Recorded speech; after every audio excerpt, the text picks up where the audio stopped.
Welcome back. Thank you for staying with us. You're watching Bottom Line Africa, and as you can see, I'm not alone. Trix Ingado.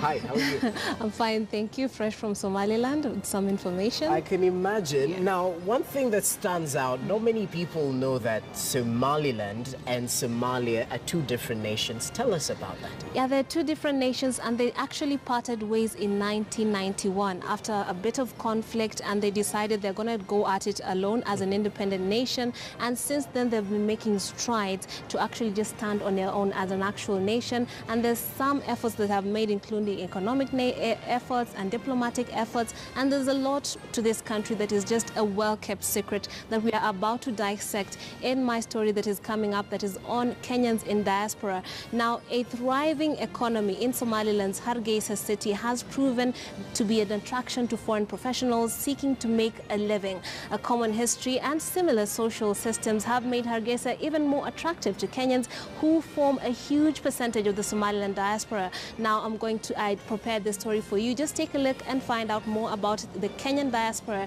in Somaliland. Okay. Hargeisa. It is along these busy streets that Somalilanders in their daily toil work towards bettering their own lives and a better Somaliland. Their adamant efforts have over the years turned this into a hub of activity and economic potential that has seen foreigners from around the world want a piece of the action. A large percentage of that foreign population is made up of Kenyan diasporans, bringing to the table skills and expertise, filling in the gap that the local citizenry has yet the capacity to. From the education sector, health, hospitality and private sector, Kenyans have formed a large part of the machinery that keeps the local economy rolling. You wouldn't need to look too far to meet Kenyans going about their business here. Since I ended here in 2014, now I have like 5 years. I've adapted with these Somalilanders. I've adapted just a little bit of the language. Yeah. Despite this being a worthy investment destination for many, there are challenges.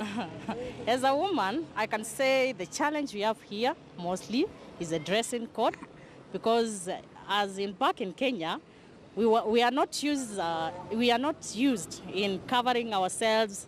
You know, you are Kenyan, right? You know the dressing code of Kenyans. When we come here, the culture says that women are supposed to cover themselves. So that is the most challenge I face here as a woman. You know, without being represented by the government, you are nothing. You know, your challenges cannot be addressed to when it comes to the issues to do with the government and government understanding.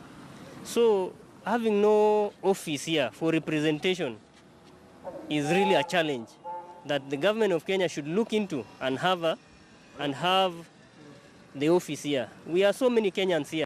Saad Ali Shirian is the Somaliland Minister for Foreign Affairs. He attests to the influence Kenyans, among other foreign nationals, have had on the city. The ties between Somaliland and Kenya are very strong and historic. Kenya was a British colony. At the same time, Somaliland was a British protectorate. And we shared during that time many things, including in fact currency, administration system, legislation. We're all under the same system, so it goes back. And I think we both subscribe to the same democratic ideals, and that's also another connection, a strong connection between Somaliland and Kenya.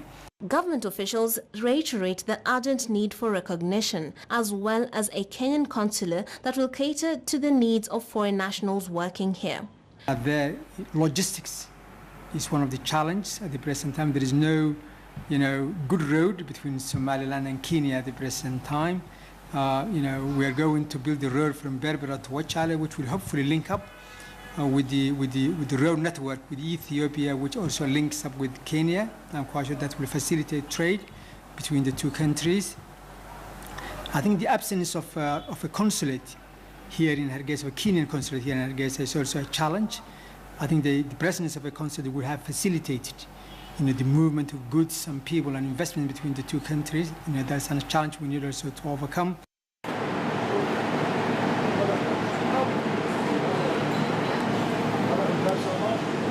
At the Mal Hotel, we meet Tony Wanja, who has been working for 5 years here in Hargeisa.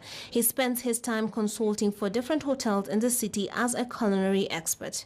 Over the years, he has had a front row seat to Hargeisa's bloom. In his work, he is keen to preserve the Somali people's culinary culture as he goes to great lengths to work closely with Somali employees and locals outside the hotel. People were quite warm. I was really welcome here. It's like my second home.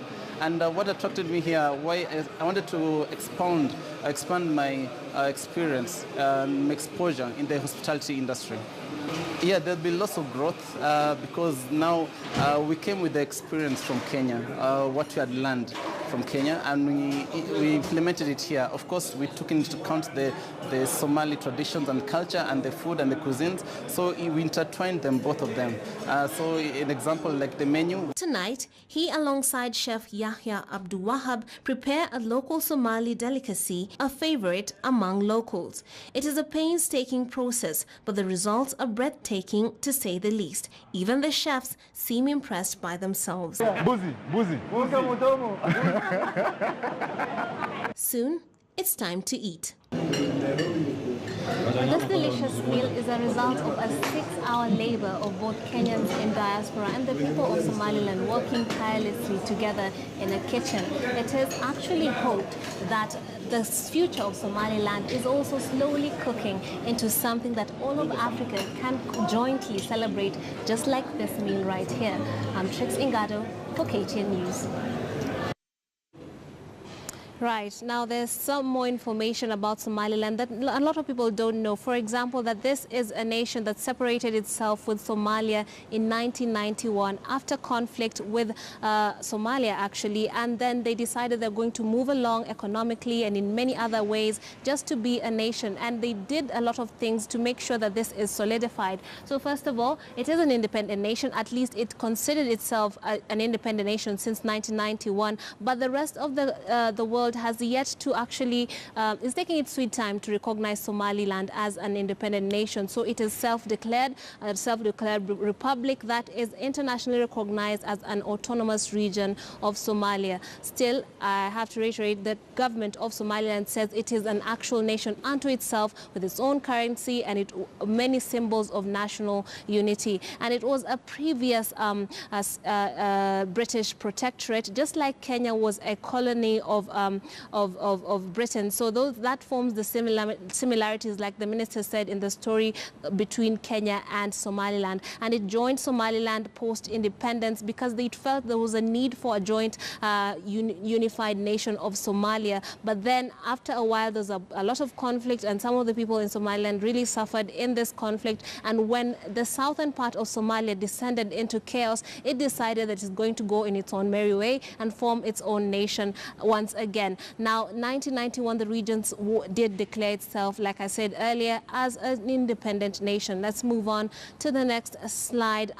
We have locally led model of clan. These are some of the things they used to ensure that there was lasting peace from the grassroots. They have a bottom-up. They had a bottom-up way of doing things so that they can ensure that there was peace, lasting peace and reconciliation among some of the warring clans and people of that nation. So a locally led model of clan negotiation was that cultivated peace. There was a customary system of social forgetting. So they had Somali solutions to their Somalian problems that seem to have held because this country actually enjoys peace as opposed to what people classify it to be as a conflict-riddled part of the Horn of Africa. It actually enjoys peace and security more than you would actually find in other East African countries. And it had a self-funded several national inter-clan peace conferences. Now, these peace conferences were also instrumental in making people talk things out and look at the problems that led to conflict conflict back in the day and ensure that they were forging forward in one unified future. And then the grassroots local assemblies dealing with clan reconciliation, constituted issues and institutional formation. And we know right now, when you take a look at Somaliland in the larger East African region, it is a beacon of democracy because the people have a strong sense of patriotism and they come together, make decisions together, they decide on peace and they struggle and work together to ensure that there is peace in that country. There's no issues with security, and even we are having a church in that predominantly Muslim part of this region that is just going on about its business, and we're having lots of Kenyans, like I said in my story, working there conflict-free without fear of any sort of problems as they go about their businesses. So that is Somaliland for you today. And also there's some of the elements of the country that point to it leading closer and closer to being a more successful